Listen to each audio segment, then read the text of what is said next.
कहते मंसूर मैसूर क्यों हो गया, कुर्बान क्यों हो गया? शरीर फांसी प्रवेश और जाके ऊपर इतनी नौबत बीती।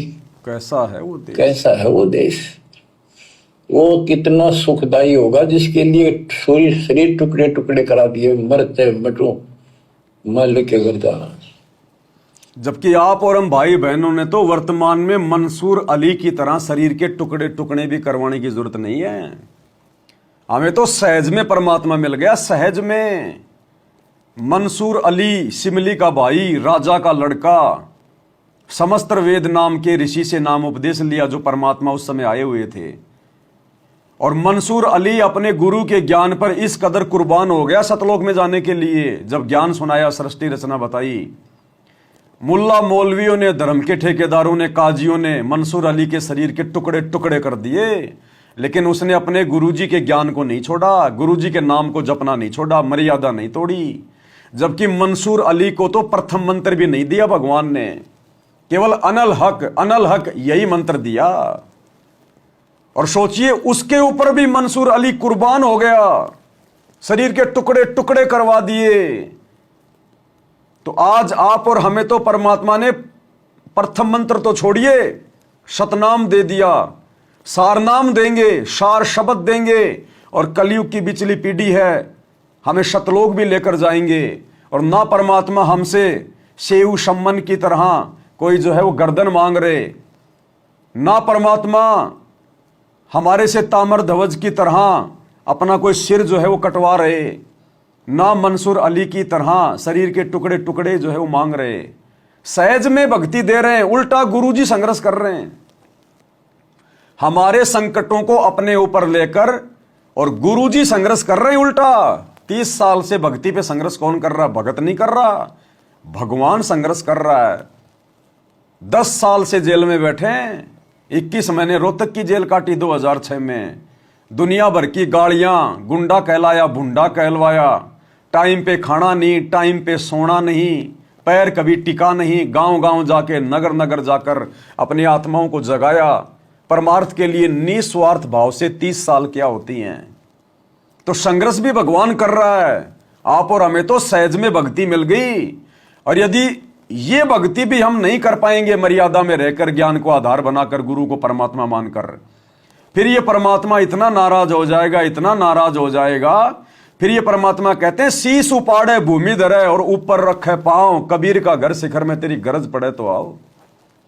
फिर ये परमात्मा नहीं मिलेगा। ये ढूंढने से नहीं मिलता, ये गूगल पे सर्च करने से नहीं मिलता, ये परमात्मा स्वयं आकर हाथ पकड़ता है।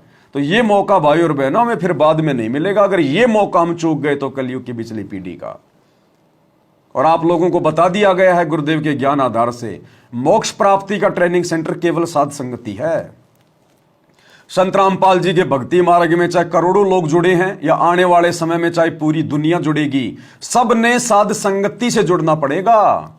जो नियम परमात्मा आज साध संगति में लागू जो करवा रखे हैं, यही सारे नियम उस भगत ने फॉलो करने पड़ेंगे जो आज वर्तमान में हम सत्सेवक फॉलो कर रहे हैं। इसके बिना हम एक नेक भगत नहीं बन सकते, हम सतलोक के योग्य भगत नहीं बन सकते। तो आप ये भी सोचो कि वर्तमान में गुरुदेव ने कितनी बड़ी रजा हम सत्सेवकों पे करी है। जिस साथ संगति से हमारे खुद के 90% भाई बहनों ने आने वाले समय में जुड़ना है, अपनी दुर्गति करवाने के बाद, ये दुनिया जो 8 अरब, इसने मरने और कटने के बाद साथ संगति से जुड़ना है आने वाले समय में। उस साथ संगति से गुरुजी ने हमें कितनी आसानी से पहले से जोड़ दिया। तो आप और हम सत्सेवक भाई बहन परमात्मा की कितनी विशेष प्यारी आत्मा है, हम कितने लाडले बच्चे हैं सतगुरु रामपाल जी भगवान के, जो परमात्मा ने सबसे पहले ये मौका आप और हमें दिया साफ सुथरा होने का, विषय विकारों से दूर हटने का, काम क्रोध लोभ मोह अहंकार से दूर हटने का, गुरु को परमात्मा मानकर गीता अध्याय 3 श्लोक 13 के अनुसार घर घर में बेड लगाकर उनको भोग लगाने का, रातों को जाग जाग के गुरु की महिमा करने का, साथ संगतियां करने का, डरकर मर्यादाओं का निर्वाह करने का, आत्म कल्याण की चिंता केवल सत्सेवकों को है वर्तमान में और किसी को नहीं है। तो ये मौका गुरुदेव ने आप और हमें दिया। तो कितने मेहरबान हैं गुरुजी आज आप और हमारे ऊपर, जिस मेहरबानी के बिना हम सतलोक प्राप्त नहीं कर सकते। इसलिए गुरुदेव भगवान कह रहे हैं कि कुर्बान हो जाओ, कुर्बान इस परमात्मा के ऊपर, कुर्बान। कैसा है वो देश, वो कितना सुखदाई होगा जिसके लिए शरीर टुकड़े टुकड़े करा दिए, मरते मटो मल के घर जाना। अब इस ज्ञान को परमात्मा ने मंसूर अली जी को दिया था। उसके बाद उसने अपने धर्म के लोगों को समझाना चाहा, जिसका परिणाम ये हुआ। कहा था, अगर है शौक अल्लाह से मिलने का तो हर दम नाम लो लगाता जा। अगर है शौक अल्लाह से मिलने का तो हर दम नाम लो लगाता जा। जबकि हमें तो वास्तव में अल्लाह मिल गया। समस्त वेद ऋषि के रूप में परमात्मा अपने ओरिजिनल रूप में नहीं थे। आज से पहले ये परमात्मा अपने ओरिजिनल रूप में नहीं आया, न सतयुग में आया, न त्रेता में, न द्वापर में, न कलयुग में, न गरीबदास जी के रूप में। ये अल्लाह, ये कबीर भगवान केवल वर्तमान कलयुग की बिचली पीढ़ी में सतगुरु रामपाल जी जो स्वरूप है, जो हम देख रहे हैं, ये इसका ओरिजिनल रूप है, ओरिजिनल रूप। क्योंकि ये मोक्ष का टाइम है। इस समय सतगुरु के दर्शन मात्र से हमारे जो है वो लाखों पाप कर्मों का नाश होता है, लाखों पाप कर्मों का नाश है। क्योंकि अल्लाह का वास्तविक जो सतलोक में बैठा हुआ सत्य पुरुष के रूप में, ये उनका वास्तविक स्वरूप है। इस स्वरूप के दर्शन मात्र से हमारे करोड़ों पाप कर्मों का नाश होता है। साधु दर्शन राम का मुख पे बसे सुहाग, और दर्शन उन्हीं को होते हैं जिनके पूर्ण भाग। तो आज आप और हमारे पूर्ण भाग हैं कलयुग की बिचली पीढ़ी वाले भाई बहनों के, जो हमें अल्लाह का वास्तविक दीदार हो गया। मंसूर अली को तो दीदार नहीं था, इसलिए कहा है, अगर है शौक अल्लाह से मिलने का हरदम नाम लो लगाए जा। तो उस मंसूर को भी परमात्मा ने वर्तमान कलयुग की बिचली पीढ़ी में जन्म दिया, दे दिया होगा या देंगे, क्योंकि उस आत्मा ने कुर्बानी दी है।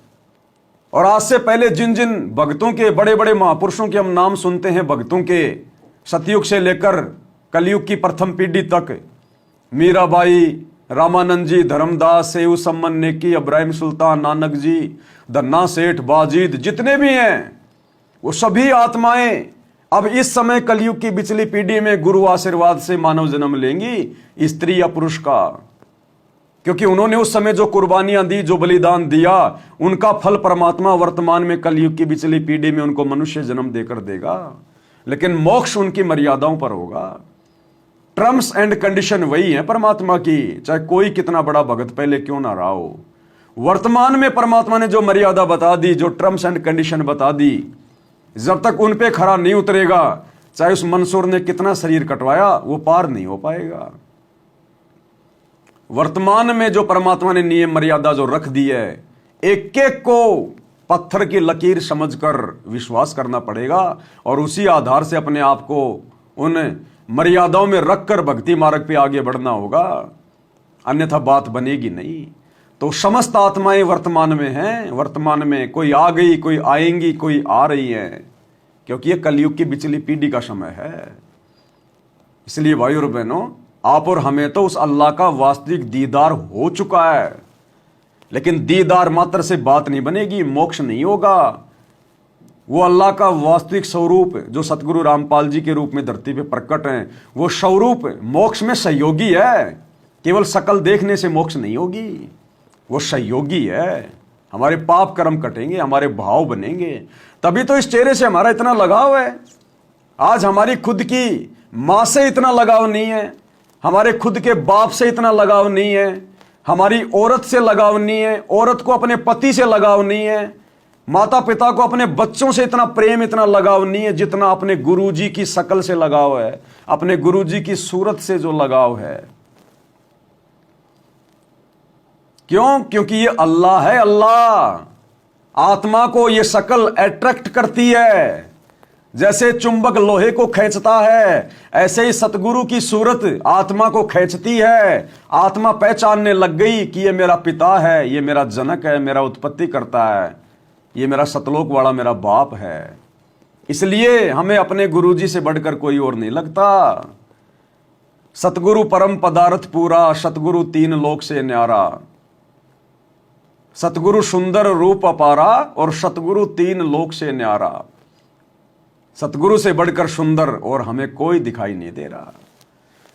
तो भाई और बहनों, मंसूर को तो अल्लाह के दर्शन भी नहीं हुए ओरिजिनल रूप के, और आप और हम कलयुग की पिछली पीढ़ी वालों के लिए परमात्मा ने कितना बड़ा पिटारा खोल दिया। स्वयं धरती पे प्रकट हो गए आके ओरिजिनल रूप में।